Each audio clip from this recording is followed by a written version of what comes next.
plane of mercenary chief who staged mutiny in Russia crashed. Yevgeny Prigozhin, leader of the Russian mercenary group Wagner, was reportedly on a crashed plane north of Moscow, as per Russian state media. The crash involved an Embraer aircraft, prompting an investigation by the Federal Air Transport Agency. Prigozhin's name was on the passenger list. The private plane was en route from Moscow to St. Petersburg when it crashed near Kuzong-Kino village. There were 10 individuals aboard, including 3 crew members, and all believed to have perished. The aircraft caught fire upon impact about 30 minutes in the air. Prigozhin had recently abandoned a mutiny against Russian military leadership, which had followed his forces' involvement in capturing Ukraine cities during Russia's 2022 invasion. Seems kind of fishy that he just tried to stage a mutiny and he suddenly dies in a plane crash. Very suspicious. India bridge collapse. At least 26 killed at construction site. A railway bridge under construction near Sairang, Mizoram, India collapsed, resulting in at least 26 confirmed deaths and numerous individuals possibly missing. Roughly 40 workers were on site during the collapse, and 3 have been rescued so far, including one who was atop the 100-meter high pillar. The cause remains uncertain, prompting a railway authority investigation. The incident transpired over the Kurong River, 20 kilometers from Mizoram's capital, Aizawl. Prime Minister Narendra Modi's office has pledged support to the affected and announced compensation of 200,000 rupees for the victims' families. The victims were from West Bengal. The Karang-Shimui railway line began 2 years ago is a 51-kilometer project set to conclude in December. Construction accidents are not rare in India, reminiscent of the 2022 Gujarat pedestrian bridge collapse that killed over 140 people. Sad situation. Let's hope they manage to save more of the people that have been caught in the rubble on the site. Let's pray for them. India's successful landing on the south pole of the moon. India's Chandrayaan-3 successfully executed a soft landing near the moon's south pole, marking a significant achievement for the nation.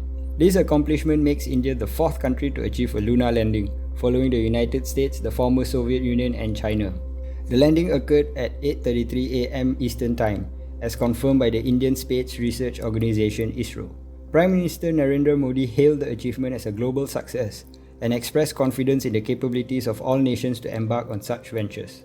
The mission includes a solar-powered rover named Pragyan and a lander named Vikram, which will explore the lunar surface for about 14 Earth days to gather scientific data about its composition. Chandrayaan-3's success follows a previous attempt in 2019, which failed due to a software glitch, and represents India's dedication to lunar exploration and technological advancements. Looks like India beat Russia to the moon, and let's hope we gather more scientific data about the moon, and maybe one day we actually will become a spacefaring species. There is still hope for humanity after all, I guess. Economic data in Europe just went from bad to worse. European business activity contracted in August, reaching its lowest level since November 2020. The Eurozone's Composite Purchasing Manager Index PMI fell to 47 in August from 48.6 in July, below economists' expectations of 48.8.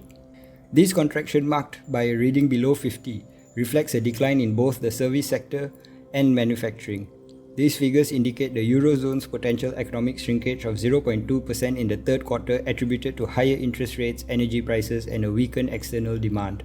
Notably, Germany experienced the most significant drop in business activity, causing some to refer to it as the sick man of Europe. As the European Central Bank meets next month, discussions arise about potential rate changes, although opinions vary on whether rates should remain unchanged or paused.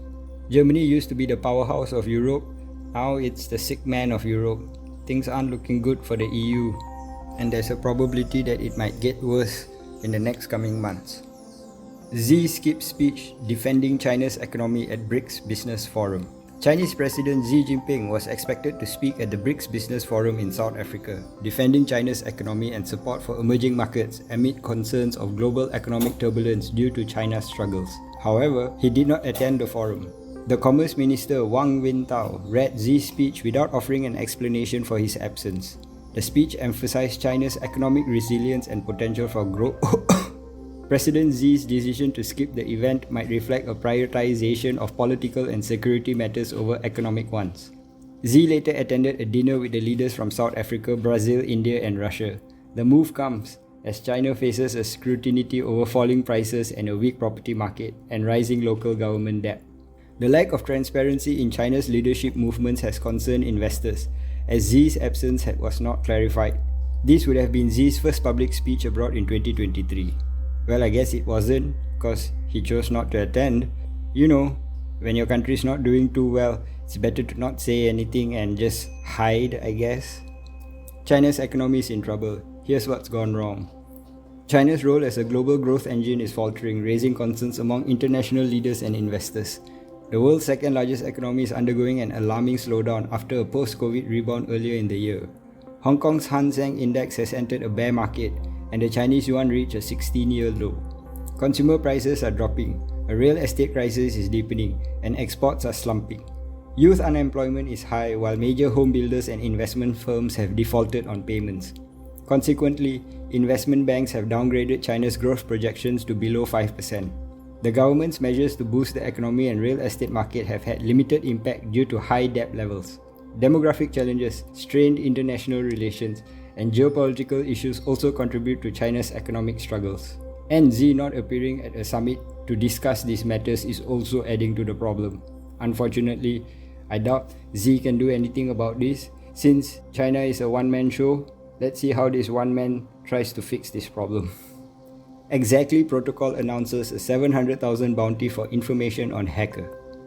The Exactly Protocol, which suffered a recent exploit resulting in a loss of 7.3 million, is now offering a 700,000 bounty for information, leading to the identification and arrest of the hacker responsible and the recovery of the funds.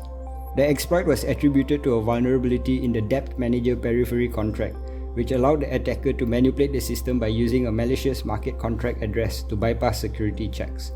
This enabled the hacker to execute a malicious deposit function, stealing deposited USDC tokens and then profiting by liquidating users' assets. The protocol quickly proposed and executed a fix after the incident. Despite attempts to negotiate with the hacker, no response was received. The protocol has partnered with chain analysis to trace the lost funds. Recurring exploits like this highlights the need for tighter regulation in the DeFi sector. Similar incidents have affected other protocols, contributing to calls for increased industry oversight. Unfortunately, I don't think most of these regulatory agencies understand what DeFi means. Therefore, I doubt there's going to be an increased oversight on the industry because the nature of DeFi is decentralized. It is up to the users to understand what they are using, and for the people that are providing these services to actually have better security protocols in place. Bitstamp halts Ethereum staking in the United States. Crypto exchange Bitstamp will cease its staking services for customers in the United States on September 25th. This move follows Bitstamp's recent decision to halt trading for several altcoins, including Axie Infinity, Chiliz, Decentraland, Polygon, Near, The Sandbox, and Solana. This decision is in response to their classification as unregistered securities by the US SEC. The exchange US CEO Global Chief Commercial Officer Bobby Zagotta stated that customers will receive their staking rewards until September 25th, after which staked assets will be unstaked and rewards along with the principal will be credited to the user's account. The decision is likely linked to the evolving legal developments in the US, and Bitstamp joins other countries where staking services aren't available. The regulatory uncertainty surrounding whether ETH is a commodity or security remains a central concern in the US, with differing opinions from the Commodity Futures Trading Commission and the SEC. As I've mentioned many times before, as soon as Gary Gensler is fired and replaced by someone else, this problem is going to continue to persist, and unfortunately, the losers are going to be US citizens. There is also the possibility that all this is happening because the US has a very strong interest in protecting their world's reserve currency status, and most of these protocols tend to undermine the US dollar's dominance, and that is obviously not something the US would like to see. Therefore, this might actually be a concerted effort by the people in power and the powers that be to maintain the control over the US dollar's dominance by stifling the crypto industry. But this won't change anything simply because the US is not the whole world, and the whole world is probably just going to move on with their own regulations like in the EU, and this means the US is just going to get left behind in the long run. Thank you for staying to the end of the video.